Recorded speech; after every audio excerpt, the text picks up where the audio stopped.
10 de julho de 2016 era lançado o melhor episódio de Re:Zero e pra mim, um dos melhores episódios de anime já feitos. E hoje eu vou lembrar pra vocês o quão incrível esse episódio é. O episódio começa com o Subaru indo a uma mansão atrás da Rin. O Subaru já sabia que o vilarejo e a mansão do Roso ia ser atacado pelo culto da bruxa. E a Rin, com medo do Subaru se machucar, deixa ele sozinho dormindo no hotel. Mas quando o Subaru sabe disso, ele sai desesperado atrás dela. Ele arruma uma carruagem com qualquer um e vai para lá. Quando ele chega, ele já começa a achar estranho. Estava tudo tão silencioso. Com certeza tinha alguma coisa de errado. Quando aparecem várias pessoas. O culto da bruxa. Mas ele simplesmente deixa o Subaru ir embora, como se a presença do Subaru não fizesse diferença alguma naquele momento, como se tudo que eles precisassem fazer já tivesse feito. Ele sai correndo para dentro do vilarejo. Tudo estava quieto, a porta da casa estava emperrada por alguma coisa. No centro, podemos ver sangue espalhado no chão e uma arma do culto da bruxa. O Subaru ficava atônito. O que exatamente ele estava vendo? Até que ele vê algo tão grotesco que ele chega a tropeçar em um corpo no chão. Daí a gente vê uma das cenas mais bizarras desse anime. Um amontoado de corpos, cadáveres espalhados por todo lugar, dentro das casas, até as crianças. É uma cena bem comum nos animes você vê crianças mortas, já que é muito pesado. Mas nesse episódio, eles não tiveram medo de mostrar nada. O Subaru começa a ficar em choque. Se o vilarejo já estava assim, o que tinha acontecido com a Rin? Chegando na mansão, ele descobria a Rin estava morta no chão, junto com vários corpos do culto da bruxa. O Subaru começa a desacreditar no que ele estava vendo. As pessoas do vilarejo estavam mortas, as crianças que ele brincava estavam mortas, a pessoa que dizia que amava ele estava morta. Mas ainda assim, tinha como piorar.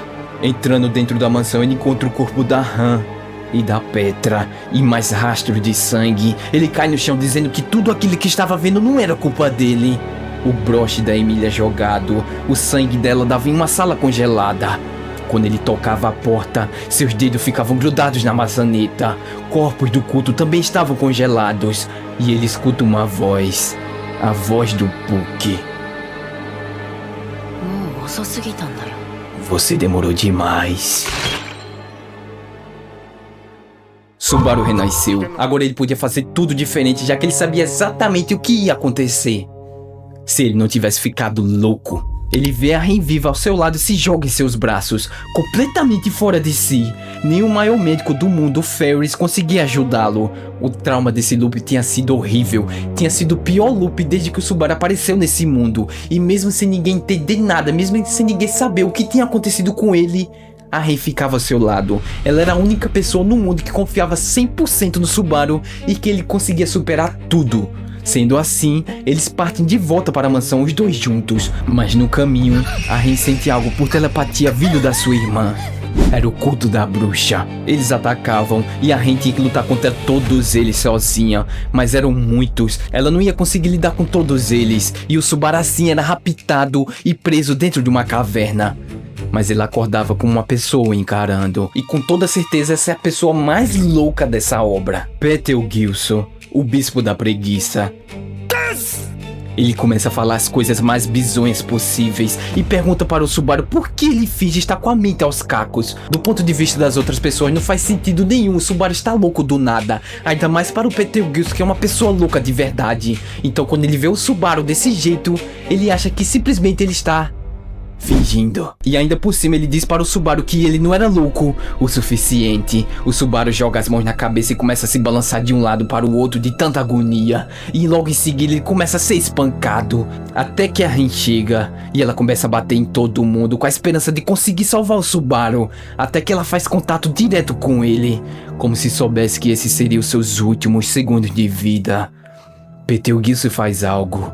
A Rin é levitada no ar. Daí vemos a morte mais cruel desse episódio. Seus braços são torcidos em 360 graus, as suas pernas também, até seu pescoço é quebrado. Ela fica pendurada como se fosse uma boneca destroçada. O Subaru fica aos berros querendo matar o Betelgeuse, mas de nada adiantava. Ele simplesmente vai embora e deixa o Subaru sozinho remoendo todos os acontecimentos, remoendo os dois loops diferentes de morte. Mas seja por milagre ou por muita força de vontade de salvar o seu amado, ela começa a se rastejar aos poucos em direção ao Subaru. Quando ela chega nele, ela usa magia para soltar suas correntes e dizer as suas últimas palavras. Eu te amo.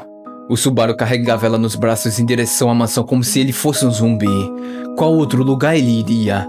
Essa vida já estava perdida, o seu estado mental já tinha ido faz tempo, era apenas agir por instinto. Chegando na mansão estava acontecendo uma chuva de neve, Subaru virava a cabeça para o lado. A Han estava morta, o choro e o nome de Betelgeuse ficava se repetindo enquanto ele se ajoelhava. Dentro da mansão aparecia Puck na sua forma gigante.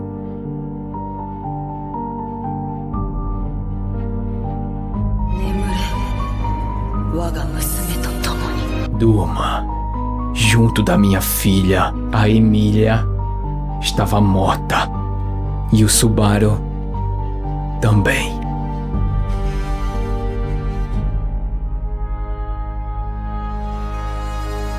A perda da lucidez, a perda de todas as pessoas do vilarejo, a morte da Emília. Renasça, acontece tudo de novo e veja a Ren sendo torturada até a morte e morra novamente. Essa era a perda da face, da sanidade.